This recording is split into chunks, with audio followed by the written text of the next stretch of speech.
कॅपकटमध्ये photo add करून घ्यायचा. त्यानंतर हा राहिलेला भाग डिलीट करायचा.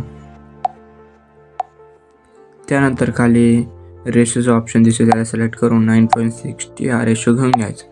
त्यानंतर बॅक यायचा आणि फोटो असा झूम करून ठेवून द्यायचा. त्यानंतर बॅक यायचं. मी तुम्हाला मटेरियलमध्ये दिलेला बीट मार्कचा व्हिडिओ तो ॲड करून घ्यायचा. ओव्हरलेवर जायचं आणि ॲड ओव्हरले करायचं. बीट मार्कचा व्हिडिओ ॲड करून घ्यायचा.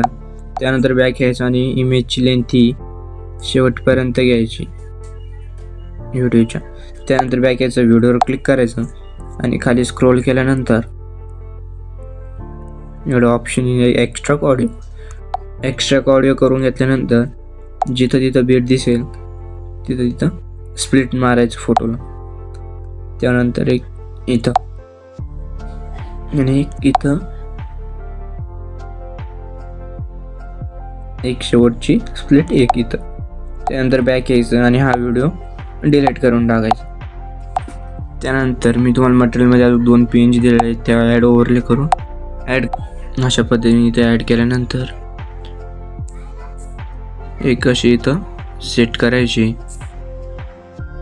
त्याची लेंथ ही 3 नंबरच्या फोटोपर्यंत ठेवायची आणि याची लेंथ ही 3 नंबरच्या फोटोपासून ते शेवटपर्यंत ठेवायची. त्यानंतर याला असं इथं सेट करायचं. त्यानंतर त्याला ॲनिमेशनमध्ये जाऊन ॲनिमेशन इनमध्ये आल्यावर फेड इन हा इफेक्ट दिसेल तो अप्लाय करायचा. त्यानंतर बॅक यायचं आणि स्टार्टिंगच्या इमेजला ॲनिमेशनमध्ये जाऊन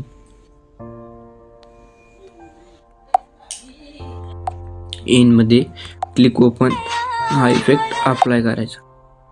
त्यानंतर सेकंड इमेजला क्लिक करून ॲनिमेशनमध्ये यायचं आणि कॉम्बोमध्ये आल्यावर थोडं लोड येईल तर दिसेल झूम वन हा इफेक्ट अप्लाय करायचा. त्यानंतर त्याच्या पुढच्या इमेजवर क्लिक करून ॲनिमेशनमध्ये यायचं. ॲनिमेशनमध्ये आल्यावर खाली स्क्रोल करायचं, स्लाइड आणि हा इफेक्ट अप्लाय करून टाकायचा. त्यानंतर त्याच्या पुढच्या इमेजवर सिलेक्ट करून ॲनिमेशनमध्ये यायचं. ॲनिमेशनमध्ये आल्यावर डायनॅमिक शेक हा इफेक्ट दिसेल त्याला अप्लाय करायचं.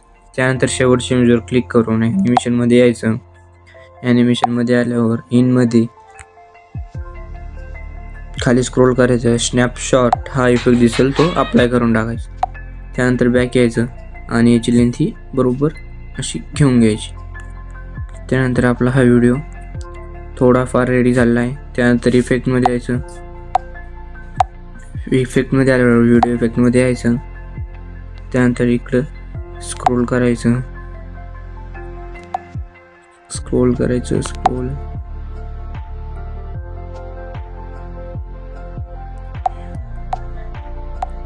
आपण इफेक्ट बघत जाऊया. Motion texture split.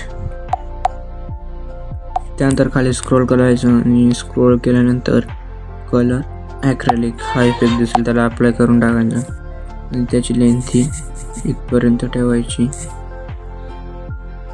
ॲडजस्टमेंटमध्ये येऊन स्पीडची 25 ठेवायची आणि बॅक येऊन व्हिडिओ इफेक्टमध्ये आल्यावर